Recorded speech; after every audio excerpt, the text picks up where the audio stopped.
ரம்ஜானுக்கு நாள் நெருங்கிடுச்சு. ஸோ நோன்பு திறந்த கையோடு பார்த்தீங்கன்னா, ஈவினிங் வந்து பசங்களுக்கு ட்ரெஸ் எடுக்கலாம் அப்படின்னு கிளம்பிட்டேன். ஸோ குரோம்பேட் சரவணா தான் போயிட்டு ஃபஸ்ட்டு வந்து பசங்களுக்கு தான் வந்து ட்ரெஸ் பார்த்துட்ருந்தேன். அவ்வளோவா எதுவுமே செட் ஆகுற மாதிரியே தெரியல. இந்த மாதிரி கோட் ஷூட்டு, ஷேர்வானி இதெல்லாம் பார்த்தீங்கன்னா, கொஞ்சம் நியூ கலெக்ஷனாக இருந்தது. கலர்ஸுமே நிறைய இருந்தது. பட் பசங்க வந்து லைக் பண்ணலை. வெயில் டைம் இல்லையா, வேண்டாமா அப்படின்னு சொல்கிறானுங்க. சரி ஓகே, நார்மலாக ஷர்ட் பேண்ட் அப்படின்னு பார்க்கலான்னு பார்த்தா அவ்வளோவா செட் ஆகலை.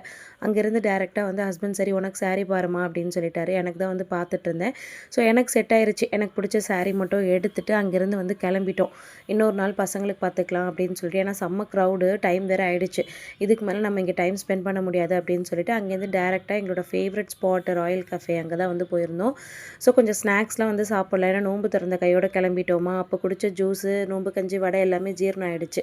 ஸோ எங்களோட ஃபேவரட்டாக வந்து சிக்கன் பர்கரு, மோமோஸு, புதுசாக வந்து பிஸா ட்ரை பண்ணியிருந்தோம்.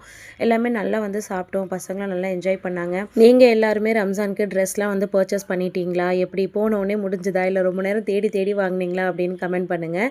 ஸோ இங்கே சாப்பிட்டது மட்டும் இல்லாமல் வீட்டுக்கு போய் சஹருக்கு சமைக்கணும் இல்லையா? அதுக்கான பிளான் எல்லாமே பண்ணிவிட்டு வீட்டுக்கு கிளம்பிட்டோம்.